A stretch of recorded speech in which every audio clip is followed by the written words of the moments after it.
So you should have titled page 4 Homeostasis. So we live in an environment that is constantly changing. The temperature is constantly changing, pressure can change, altitude can change.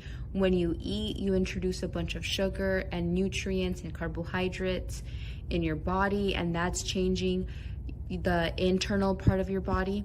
So homeostasis is your body's ability to maintain relatively stable internal conditions even though the outside world changes. So even though things on the outside are constantly changing, our bodies are able to keep the inside relatively the same, relatively stable. And if our bodies could not do that, then we would be in pretty big trouble. So our bodies do that using 3 different steps. So the first step is the receptor. So a receptor can be a cell or a protein, and these are the lookouts. So they provide information about specific conditions. So for example, if your body temperature suddenly drops, your receptor picks that up. So they pick up any information or any slight changes in your body. And they'll send that information like, hey, body temperature went up, or hey, body temperature went down. They'll send that information to the control center. The control center is the decision maker. It will analyze the input given to it by the receptor, and it'll determine what to do. So it has a set point, which is a particular value, such as body temperature. The set point of our body temperature is 98.6 degrees Fahrenheit. So it'll say, okay, I know that this is the set temperature, or I know that this is the set amount of this that needs to be in our body, and it analyzes it to see what needs to happen in order to fix it. It then sends that information to the effector, and the effector is what takes action. So they can be either muscles or glands, and they fix it. They create the appropriate response to fix it. So again, when there's a slight change in our bodies, the receptor identifies that and sends that information to the control center. The control center will make a decision on how to fix it, and then it'll send that to the effector, and the effector actually is the one that fixes it. The afferent pathway with an A is the pathway in which the info flows from the receptor to the control center. So the information going from the receptor to the control center is known as the afferent pathway. The information going from the control center to the effector is known as the efferent pathway. So this is how I personally remember this. Between 1 and 2, you have A.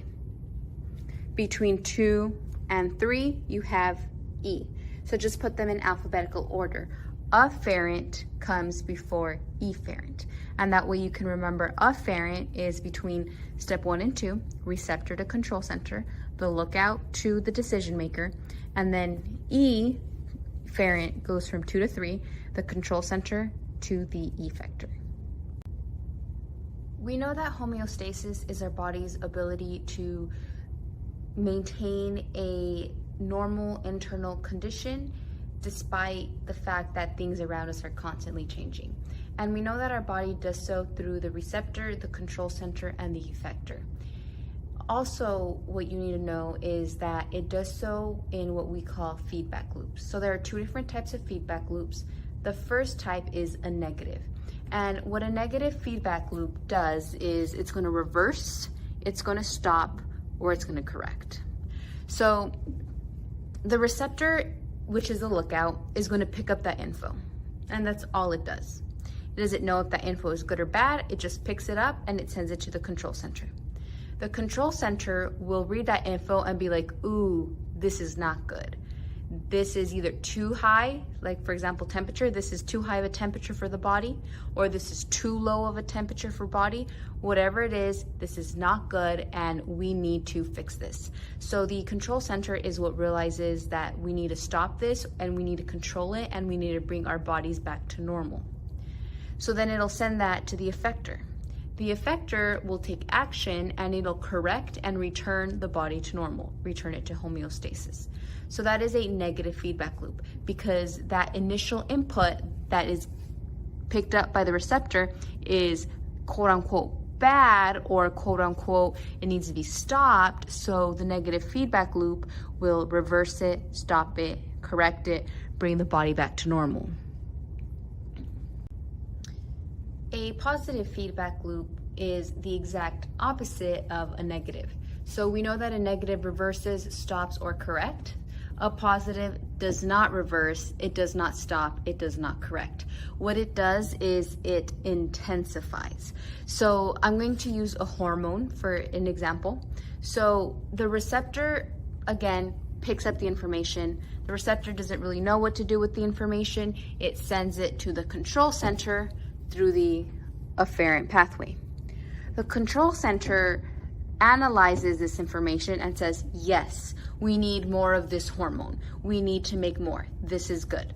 So then it passes that information along to the effector through the efferent pathway, and the effector makes more of that hormone. So that's what the positive homeostatic feedback loop is.